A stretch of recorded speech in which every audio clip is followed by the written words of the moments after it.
Hello बच्चों, good morning. क्या हाल? करें अपन स्टार्ट। चलिए, कल जहाँ छोड़ा था, float, first law of thermodynamics. अब आते हैं आज अपन कि फर्स्ट लॉ ऑफ थर्मोडायनेमिक्स कैसे अप्लाई करते हैं वेरियस प्रोसेस। वेरियस प्रोसेस का मतलब क्या हुआ? Thermodynamical process. थर्मोडायनेमिक प्रोसेस का मतलब क्या हुआ कि भाई आपको कोई सिस्टम दे रखा है। सिस्टम मतलब गैस, एक कंटेनर में गैस दे रखी है। अब आप सिस्टम को गर्म करते हो, किस किस तरीके से उसका पैरामीटर चेंज कर सकते हो। कौन कौन से पैरामीटर हैं? Pressure, volume, temperature, heat content, Q, P V T, Q, चार चीजें हैं। तो आप एक को चेंज करते हो तो दूसरे पे क्या फर्क पड़ता है, दूसरे को चेंज करते हो तो बाकी तीन पे क्या फर्क पड़ता है, ये चीजें देखने जा रहे हैं। आप क्या कर सकते हो? प्रेशर को कांस्टेंट रखते हुए दूसरी चीज चेंज कर सकते हो। प्रेशर कांस्टेंट रखा तो ये हो गया आइसोबारिक प्रोसेस। आप चेंज ला रहे हो, थर्मोडायनेमिक सिस्टम में चेंज ला रहे हो, लेकिन प्रेशर को कांस्टेंट रख रहे हो।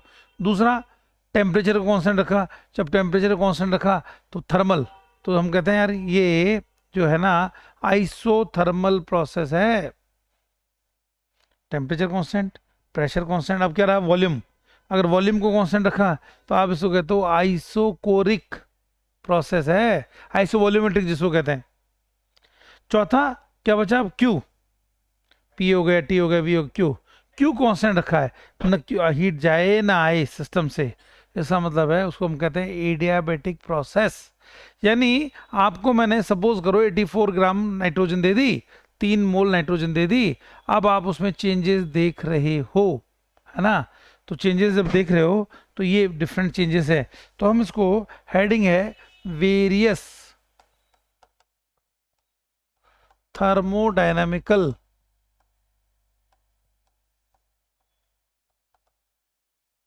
Process, various thermodynamical process. समझ लो भाई। आइए ना, पहला पहला ए, मैं कह रहा हूं, लिखता हूं आइसोथर्मल प्रोसेस। पहला बच्चों, आइसोथर्मल प्रोसेस, ये रहा पहला, राइट। अब मैं दूसरे पे आता हूं बच्चों, और जब दूसरे पे आऊंगा तो कहूंगा ये बी, एडियाबेटिक प्रोसेस। तीसरा लिखूंगा बच्चों आइसो कोरिक प्रोसेस। तीसरा कौन सा है? Isochoric process. Isochoric process, choric process यानी वॉल्यूम कांस्टेंट हो, इसका मतलब वॉल्यूम कांस्टेंट है। और चौथा बच्चों isobaric process, isobaric process. एक फ्री प्रोसेस होता है, क्या होता है? फ्री एक्सपेंशन, फ्री एक्सपेंशन कहते हैं इसको। आइसो फ्री एक्सपेंशन की बात हुई, क्या मेरी बात समझ पा रहे हो? अब आइए, आइसोथर्मल प्रोसेस है। हाँ हाँ हाँ, इन वैक्यूम, इसका मतलब टी कांस्टेंट है बच्चों। टी को आइसोथर्मल, थर्मल का मतलब ये होता है टेम्परेचर, टेम्परेचर कांस्टेंट है। आइए, एडियाबेटिक, ओ भाई क्यू कांस्टेंट है। जब क्यू कांस्टेंट है तो डी क्यू जीरो होगा, होगा ना भाई। आइसोकोरिक का मतलब वी कांस्टेंट है। आइसोबारिक का मतलब प्रेशर, बार किसकी यूनिट होती है? प्रेशर की, तो प्रेशर कांस्टेंट है।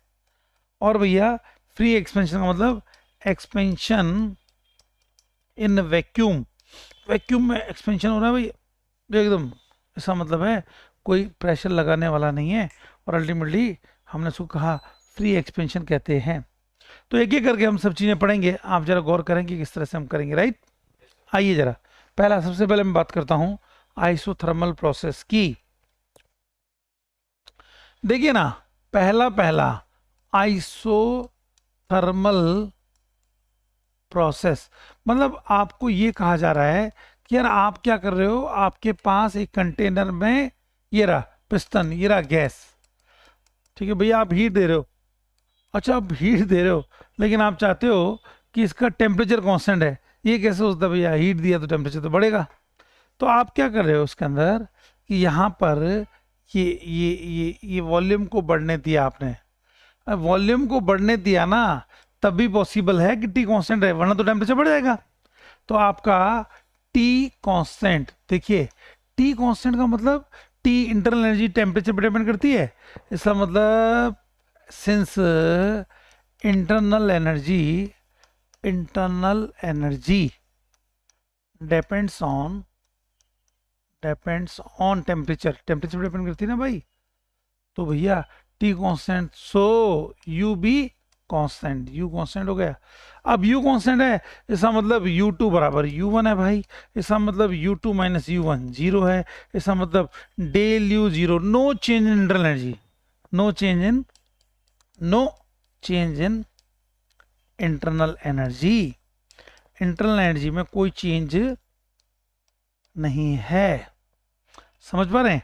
अगर ऐसा है तो आपका फ्रॉम फ्लोट, आप क्या कह रहे थे भैया कि जो आप हीट तो दे ही रहे हो, वो डेल यू होता है प्लस डी डब्ल्यू होता है, तो उसका मतलब आपने कह दिया डी क्यू तो है, बिल्कुल हीट तो दे रहे थे, भी मैंने डायग्राम बनाया था, ये जीरो होगा, डी डब्ल्यू होगा। अच्छा भाई, जिसका मतलब जितना आपने हीट दी सारा का सारा वर्क हो गया, सारा का सारा वर्क हो गया, entire heat given converts in work done में कन्वर्ट हो गई भाई ये। यानी आपको कहना चाह रहा हूं, आप ऐसा लिख सकते हो डी क्यू डी डब्ल्यू का मतलब पी डी वी ऐसा भी लिख सकते हो बच्चों, कि आपने टेम्परेचर कांस्टेंट करते हुए ऐसा दिया, सारा का सारा वर्क हो गया, ठीक है, चेंज इन एनर्जी जीरो हुई। अब आप देखिए ना, जब आप कह रहे हो टेम्परेचर कांस्टेंट है एज टी इज कांस्टेंट, तो आप कहेंगे कि फॉर आइडियल गैस जो इक्वेशन होती है ना भैया, गैस इक्वेशन क्या है, P V equal to N R T होती है ना भाई। अब आपका एन, आपने फॉर आइडियल गैस, फॉर, देखिए ना बताता हूं, ऐसे लिखता हूं, फॉर गिवन आइडियल गैस मतलब आपने कह दिया कि यार ये 2 मोल है, 3 मोल है, 5 मोल है, फिक्स कंटेनर में गैस ले ली, 84 ग्राम नाइट्रोजन ले ली, तो 3 मोल हुई ना, फिक्स हो गई ना, तो N number of mole fix हो गए ना, आर फिक्स है ना, और आप कहते हो टी भी फिक्स है, तो इसका मतलब क्या हुआ, तीनों चीजें कांस्टेंट हो गई। तो आइए ना, ये इक्वेशन जो आपकी ए है वो कैसे कन्वर्ट होगी, equation a converts as P V N R T, ओ भैया P V is equal to constant, ये सारी चीज कॉन्स्टेंट है या नहीं है, तो पी वी को कॉन्स्टेंट हो गया, पी इंटू वी कॉन्स्टेंट होगा, यानी पी बढ़ा तो वी कम हो जाएगा और वाइस वर्सा।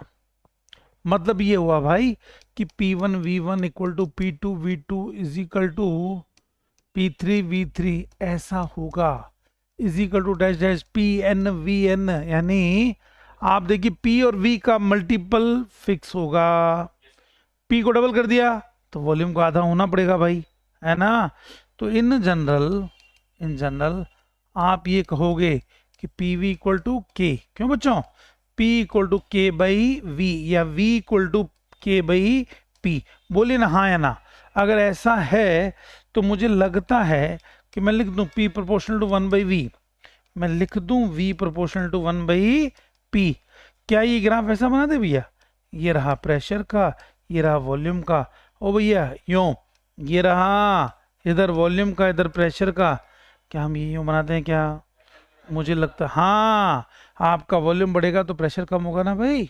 हाँ, अगर आप P और 1 बाई वी में बनाते, सुनो आप कह रहे हो P proportional to 1 upon V, आपने इधर P लिया इधर 1 बाई वी लिया, तो इसका मतलब फिर तो स्ट्रेट लाइन आ जाएगी भैया, हाँ या ना। दूसरी बात, आपने कहा sir P V equal to constant है भैया, तो बोले सर पी वी ये रहा, सर ये पी वी यहाँ रहा, अब चाहे आप वॉल्यूम कितना ही बढ़ा दो ये तो कांस्टेंट ही रहेगा ना भाई, चाहे आप प्रेशर कितना ही बढ़ा दो ये तो कांस्टेंट रहेगा ना, पीवी के साथ ग्राफ ऐसा आएगा, समझ पा रहे हैं। तो हम ये कहना चाह रहे हैं कि ये जो गैस इक्वेशन कैसे कन्वर्ट हो गई, PV equal to constant, right. अब देखिए ना, अगर मैं कहता हूं कि if volume of given gas increases by 25%, 25% increase हो गई वॉल्यूम गिवन गैस, ठीक है, under isothermal process,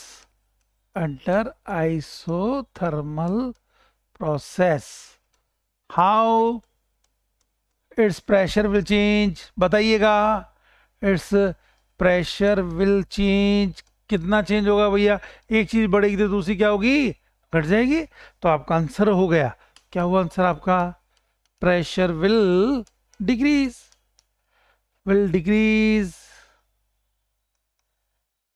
in above isothermal case. क्यों बच्चों, समझ रहे हो? जहाँ डाउट हो बोल देना। अरे क्यों भाई? क्योंकि देखो, सिंस इन आइसोथर्मल, अभी भी आप तो बताया था आपने, आपको बार बार याद रखना होगा, पीवी कांस्टेंट भाई, PV constant, P1 V1 P2 V2, हाँ या ना? अब आप क्या कर रहे हो? आपने वॉल्यूम को बढ़ा दिया 25%, तो मतलब क्या हुआ? वॉल्यूम V2, ओ भैया V1 प्लस 25% ऑफ V1, हाँ या ना? ये तो मतलब हुआ, हाँ, V1 प्लस 25 अपॉन परसेंटेज हटाते हैं ना तो नीचे डिवाइड कर लेते हैं, राइट? ये आ गया, ये 1/4 हो गया भैया। V1 कॉमन लो, 1 प्लस 1/4 यानी V1 इंटू 5/4, अरे हाँ या ना? ये V2 हुआ, ये V2 हुआ, V2 हो गया भैया, बोलो। अब आप देखिए इस इक्वेशन में क्या लिखोगे भैया, ये रहा, आगे चलता हूं। आपने लिखा P1 V1 equal to P2, V2 को लिख दूं क्या? 5/4 V1, बोलो।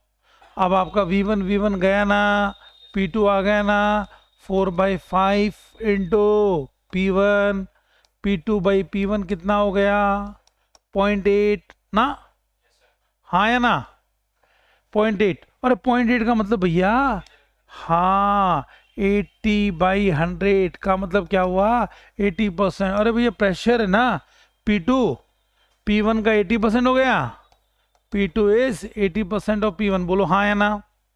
तो इसका मतलब that is pressure reduces by 20%, pressure reduces by 20%। और भैया जनरली बच्चे क्या करते हैं कि वो 25% बढ़ा तो 25% कम कर देते हैं ना, आपको ऐसा नहीं करना है। समझ पा रहे हैं मिस्टेक जहाँ होती है? दूसरा तो आप ऐसा भी लिख सकते हो, जब आपको रिलेशन मालूम है कि हाँ सर इसको ऐसा कर, भाई कैसा? सिंस देखो P2/P1 equal to 0.8,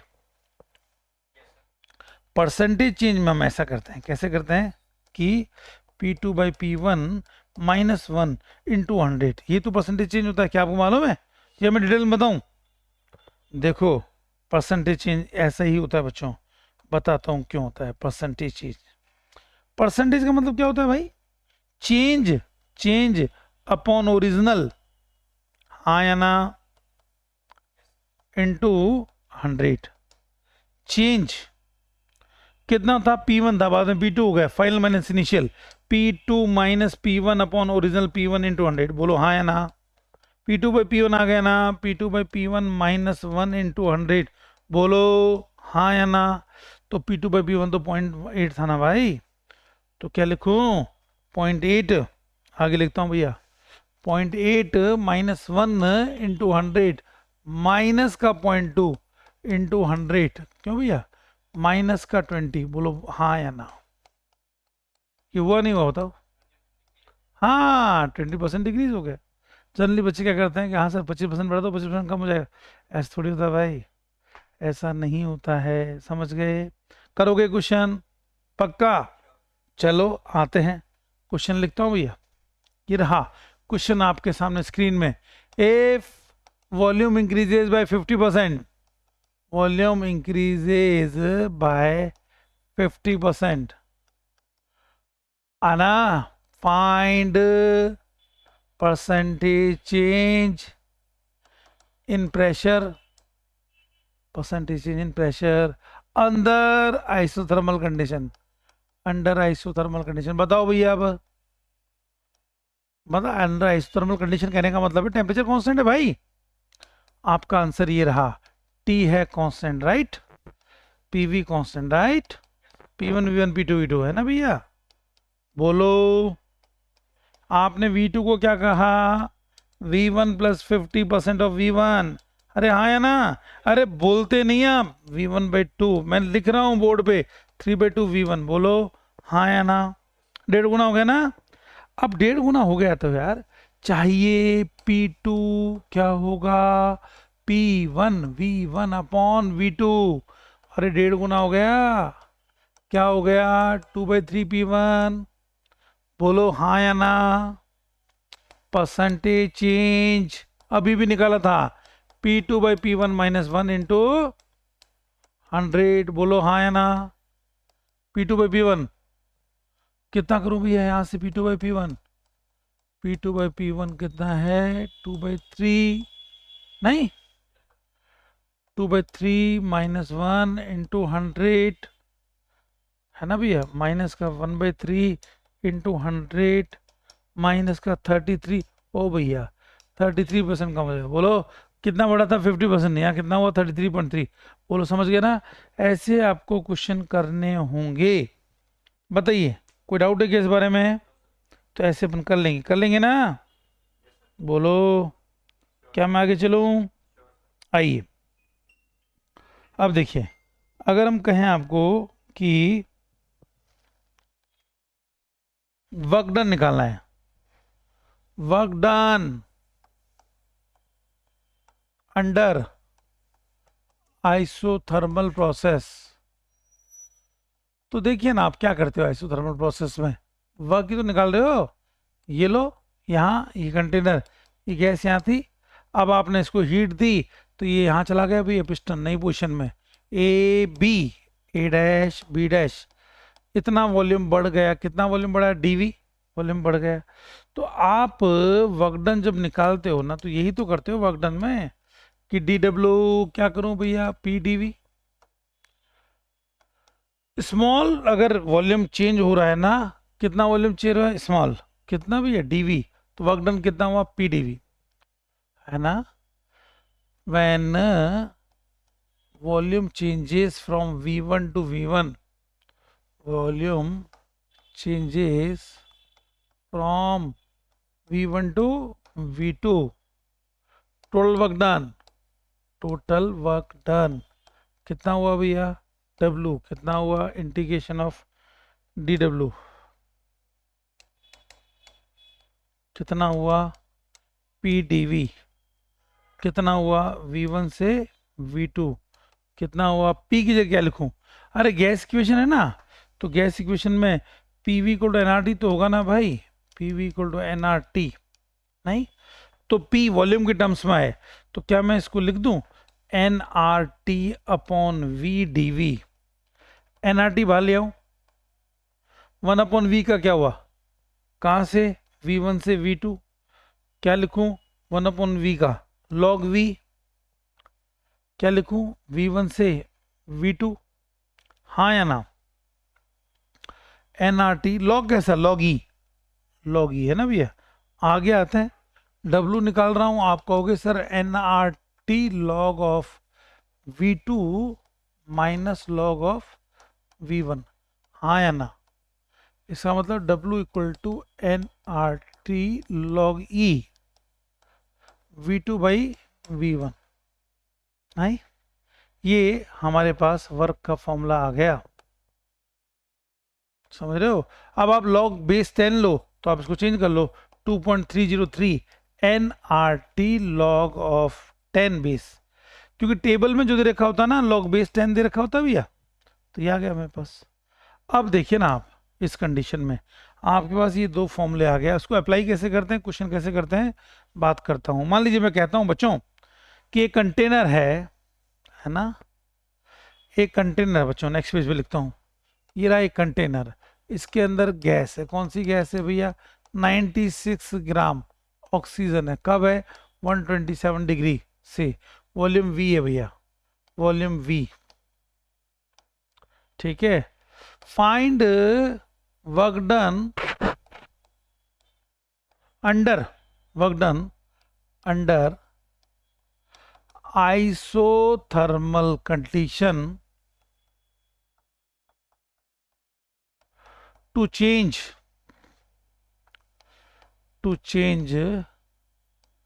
its volume by 100% increase. आप 100% इंक्रीज कर रहे हो, समझ रहे हो। V1 क्या है V, V2 क्या है 2V, नहीं V2 बाई V1 क्या है 2V बाई V2 आ गया, आया नहीं आया। क्या करोगे आप, वर्क निकालोगे। T1 कितना है भाई, T एक ही बात, तो T1 T2 एक ही तो बात है, टेम्परेचर तो सेम ही रहेगा।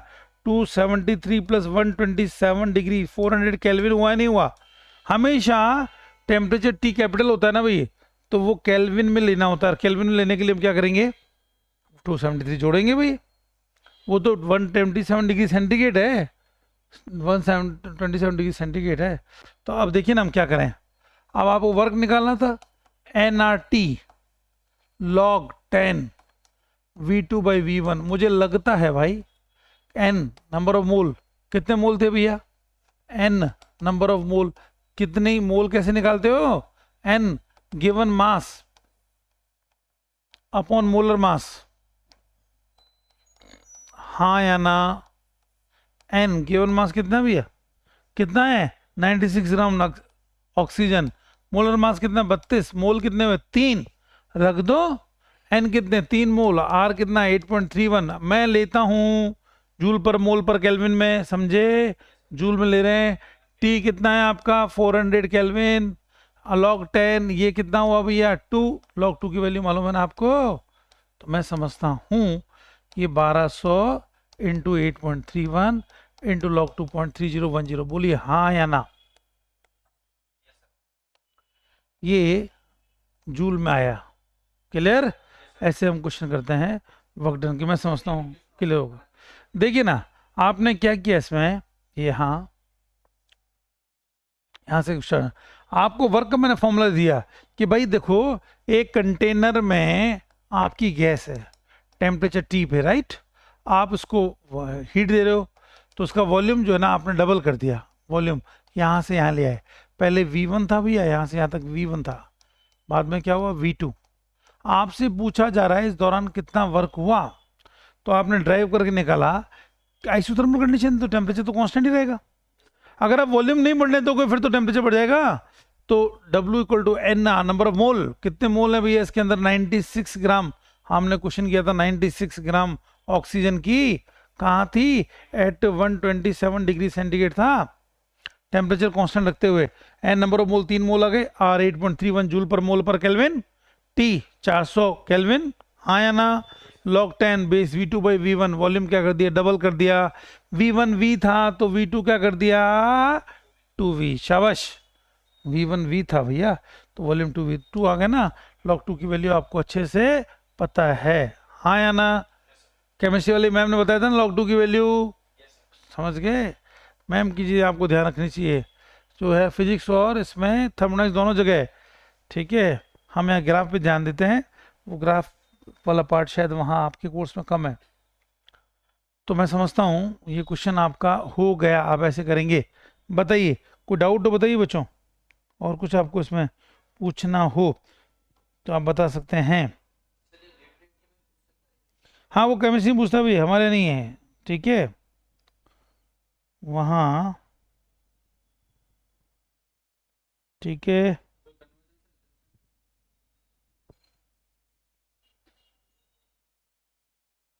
वो एटीएम लीटर में यूज़ करते हैं, है ना भैया। हम यहाँ वहाँ आर की वैल्यू फिर दूसरी आ जाएगी 0.298, है ना भैया, तो यहाँ हम इसको यहाँ यूज़ करते हैं।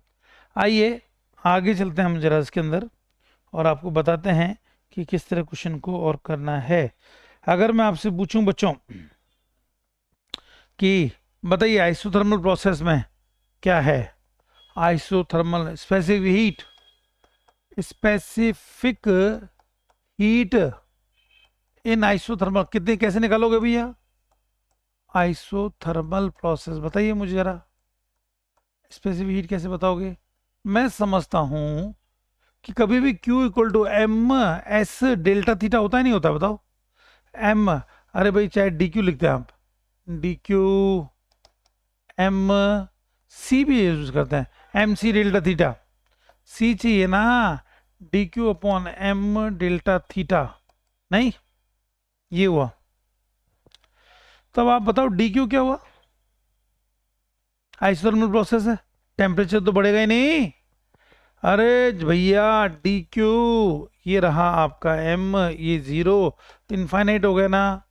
आप कहते हो स्पेसिफिक हीट को डिफाइन ऐसे कहते हो कि 1 डिग्री टेम्परेचर बढ़ने के लिए 1 ग्राम या 1 मोल, अगर मैं मोलर की बात करता हूं तो 1 मोल आपको सैंपल दिया, उसका टेम्परेचर 1 डिग्री सेल्सियस या 1 डिग्री केल्विन से बढ़ने के लिए जितनी हीट देते हैं उसी को तो मोलर स्पेसिफिक हीट कहते हैं। अब आपने टेम्परेचर तो बढ़ने दे ही नहीं रहे हो और हीट दिए जा रहे हो, इन्फाइनाइट दो। इस प्रोसेस का काम ही है, इसमें टेम्परेचर नहीं बढ़ेगा, हाँ या ना बच्चों? तो ये इन्फाइनाइट हो गया, राइट? बोलो। अब अगर इन्फाइनाइट हो गया तो मैं पूछूं यार आइसोथर्मल में एक होता है coefficient of elasticity, her gas को अपन दबाते हैं ना भैया तो उसमें इलास्टिक प्रॉपर्टी होती है, कोफिशिएंट ऑफ इलास्टिसिटी, तो वो हम जिसको बल्क मॉडुलस कहते हैं भैया, क्या कहते हैं? Bulk modulus b. तो बी क्या होता है? Dp upon d v by v, याद है क्या? नहीं? अब देखिए ये v dp पे dv होता है ना, अब सवाल है dp पे dv, v into slope of pv curve, slope है भैया। तो एक बात बताओ, ये रहा आपका pressure pv constant, p dv v dp equal to 0, नहीं? आप डिफ्रेंशिएट करो ऑन डिफ्रेंशिएटिंग, तो क्या करूं? v dp equal to minus का p dv, dp by dv equal to minus का p बाई v, हाँ या ना? आ गया ना ये? तो बस अगर ये आ गया तो ये स्लोप है बच्चों a, स्लोप याद रखना है आपको, पीवी कर्व का स्लोप है ना। अरे आपने पी और वी का बनाया ना भैया, ये रहा पी ये रहा वी, तो आप देख लो ग्राफ वैसा आया, स्लोप नेगेटिव तो है ही, तो माइनस का पी बाई वी होता है। दूसरा मुझे चाहिए बीटा कोफिशिएंट ऑफ वेलोसिटी, क्या मैं यहाँ इसको v into d p by d v को लिख दूं क्या? माइनस का p बाई वी, क्या लिखूं? माइनस का p लिखूं या नहीं लिखूं? तो बीटा की वैल्यू किसके बराबर हो गई? माइनस के p के बराबर। बोलो ठीक कह रहा हूं क्या बच्चों?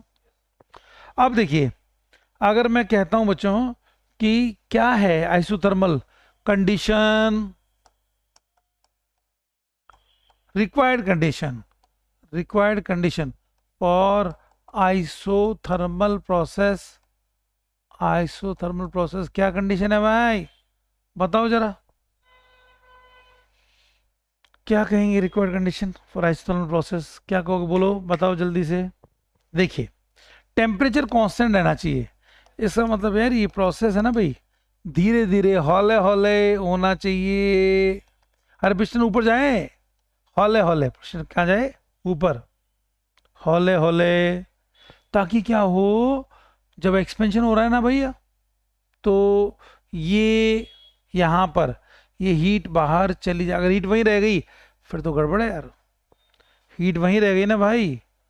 हाँ, तो एक तो a process should be slow enough, धीरे धीरे करना चाहिए, बहुत जल्दी नहीं करना चाहिए। प्रोसेस एक्सपेंशन कर रहे हैं अपन, शुड बी स्लो इनफ हो, एक तो ये हो।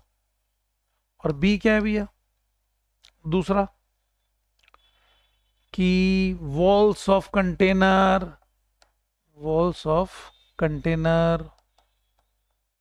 Should be conducting. वो भैया कंडक्टिंग या डायाथर्मिक का मतलब समझते हो, दोनों तरफ से हीट आ जा सके, डायाथर्मिक, हाँ या ना? ये कहना चाह रहे हैं। अगर ऐसी कंडीशन होगी ना भैया तो हीट आ जाएगी तभी तो टेम्परेचर, अगर मान लो हीट आए न जाए फिर तो ये टेम्परेचर बढ़ जाएगा भैया, हाँ या ना, ये कहना चाह रहे हैं, समझ गए? बताइए, कोई चीज़ आपको कहनी है पूछ सकते हो बच्चों। अब ऐसे में मैं आपसे पूछूं बच्चों कि मैं आपको डिफरेंट कर्व दे रहा हूं,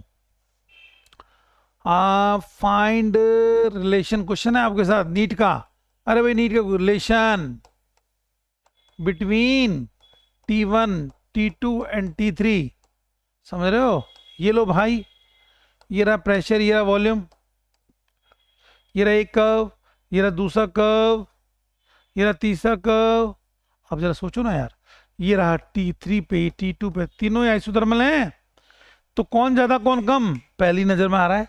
T3 is more than T2 is more than T1, हाँ या ना? क्यों आ रहा है भाई? अरे यार PV इक्वल टू क्या है? NRT, PdV PV NRT, हाँ या ना? PdV NRDT, तो भैया वर्क डन तो एरिया ही तो होता है PdV। तो आप देखिए ना, जिसके नीचे अगर मैं आपको सिंपली एक ये दूं P और V, ये कहूं यूं, तो देखिए ना ये वाला, ये वाला, ये एरिया ही तो हुआ, एरिया होता। शेडेड एरिया क्या है? वर्क डन देता है, shaded area gives work done, gives work done देता है शेडेड एरिया। समझ रहे हो मेरी बात? ये कहना चाह रहा हूं। तो ये टेम्परेचर जितना एरिया ज्यादा होगा उसका मतलब वहां क्या हुआ? PV का एरिया ज्यादा हुआ तो टेम्परेचर ज्यादा हुआ ना, ये तो इसका मतलब T3 T2 से। आप चलो कहो कि नहीं सर हमें नहीं पता, कोई बात नहीं भाई, ऐसा करो सुनो, आपने सेम प्रेशर पे एक लाइन बनाई, बताता हूं करने का तरीका। सेम प्रेशर पे एक लाइन बनाई ना भैया, जरा देखो, ये रहा इसका पहले V1 है ना भाई, इसके कॉरस्पॉन्डिंग V2, हाँ या ना? इसके कॉरस्पॉन्डिंग V3, अरे तीसरे वाला V3 है ना? तो आप P सबका सेम है, PV1, PV को NRT होता है, P सेम है, PV1 NRT1, हाँ या ना? PV2 NRT2, हाँ या ना? PV3 NRT3, हाँ या ना? अब आप देख लीजिए ना यार, क्या आपको दिख रहा है कि V3 is more than V2 is more than V1, तो फिर T3 ज्यादा हुआ ना, ये कहना चाह रहे हैं। समझ पा रहे हैं मेरी बात? क्लियर है? बोलो बच्चों। मैं समझता हूँ ये चीजें क्लियर होगी कि टेम्परेचर ज्यादा होगा, नहीं? अब लास्ट क्वेश्चन एक पूछा आपसे, देखिए नीट का क्वेश्चन है भैया, देखना जरा। ये रहा क्वेश्चन, ये रहा किस में भैया? P में और V में, और ये कर्व यूं आकर यूं आ रहा है, बताइए। हाँ, कि बताइए अगर मैं आपको कहूं तो ये क्या हो रहा है? अगर मैं आपसे पूछना ही चाह रहा था कि ये रहा, ये क्वेश्चन मेरा P और V, राइट, ये रहा। अब बताइए इसमें A से B जा रहे हैं, from A to B, temperature A to B, how temperature changes, how temperature changes from A to B। PV curve दे रखा है, ग्राफ ये दे रखा है, बताइए कैसे करेंगे आप जरा, बताइए ना, सोचिए आप कैसे करेंगे। देखिए मैं बनाता हूं आपकी मदद करने के लिए, ठीक है? देखिए अगर ये PV कर्व होता आइसोथर्मल कंडीशन में, ये रहा यूं, फिर उसके ऊपर बच्चों ये आ रहे हो, फिर ये देखा है ना, ये रहा। मुझे लगता है कि आप समझ गए होंगे मैं क्या कहना चाह रहा हूं, समझ पा रहे हैं? अगर अपन एक लाइन बनाए तो आपका होगा हाँ सर ये लाइन यूं बन रही है सर,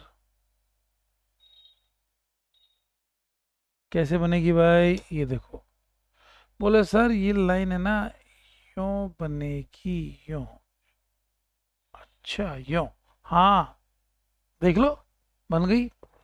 अगर हमने इसको, बच्चों देखो क्या मैं सही कह रहा हूं क्या? आपको देखना पड़ेगा बोर्ड की तरफ। 1 2 3। देखिए ना, अगर हम टेम्परेचर की बात कर रहे हैं तो ये 300 केल्विन, सपोज 300 केल्विन, भैया ये 400 केल्विन, ये 500 केल्विन। आपका ये वाला पॉइंट कौन सा वाला पॉइंट भैया? ये रहा, ये रहा, ये रहा। एक पॉइंट ये, फिर दूसरा, फिर ये यहाँ, फिर ये यहाँ, फिर यहाँ। बताओ हाँ या ना? 5 point a b c d, a b c d, और मैं इसको ई पॉइंट ले लूँ। ये रहा ई, ये रहा ए बी सी डी। देखो ए और ई, ए और ई दोनों बच्चों, ए और ई दोनों किस पे हैं? अरे ए और ई दोनों दिख रहे हैं ना आपको 300 केल्विन पे ना। तो t a is equal to t e is equal to 300। अरे हाँ या ना? देखो ये कर्व है, आपने सीधे पॉइंट लिए, पी वी कर तो ऐसे थर्म कर्व ये तो बनते हैं। फिर आपने कहा लिया बी और D, T B is equal to T D, 400 kelvin आ गए, हाँ या ना? T C 500 kelvin. तो मुझे एक बात बताओ यार, क्या मैं ऐसा लिख दूं कि पहले ए बी सी, ओ भैया ए कहाँ 300 पे, बी कहाँ 400 पे, फिर कहाँ 500 पे, फिर डी कहाँ है 400 पे, फिर कहाँ है 300 पे? बोलो हाँ या ना? आपने ये तो कहा। इसका मतलब from a to b, from a to e, first temperature increases then decreases, first temperature increases then decreases. अरे हाँ या ना? बोलो सही बोला ना हमने? क्लियर? नीट का क्वेश्चन है, कर लिया ना आपने? आप अपनी शक्ति को पहचाने, आप ईमानदारी से पढ़ें।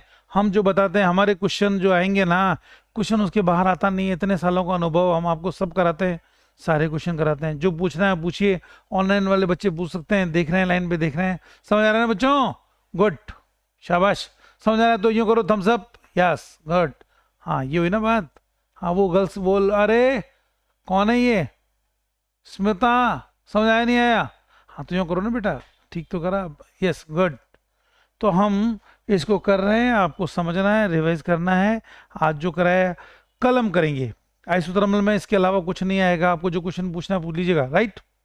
कल हम करेंगे एडियाबेटिक प्रोसेस के साथ साथ आपको कराएंगे दूसरे प्रोसेस भी, राइट? थोड़ा अपन करेंगे। उसके बाद second law of thermodynamics. Thermodynamics ऐसा टॉपिक है जो मतलब एक क्या कहते हैं भैया, एक से दो तीर से दो निशान। यानी आपने किया, फिजिक्स भी क्वेश्चन कर लिया और केमिस्ट्री कर लिया, वाह मजा आ गया। और क्वेश्चन आपको 3 मिलेंगे इसके अंदर नीट के पेपर में, राइट? चलिए ठीक है। देखिए 18 पेज हुए हैं आज बेटा, आप अच्छे से देखना, चेक करना, ठीक है? बताइए समझ आ गया ना बेटा? कहीं कोई दिक्कत तो नहीं? शाबाश बच्चे। अब एग्जाम पास में आ रहे बेटा, पढ़ो। आपको घबराने की, चिंता करने की जरूरत नहीं है। एग्जाम से पहले हम पीवाईक्यू सारे कवर करेंगे, डिस्कस करेंगे, हर क्वेश्चन बताएंगे आपको। तो उसके बाद कॉन्फिडेंस आपको लाना है, समझ गए बेटा? Okay, wish you all the best. कल मिलेंगे।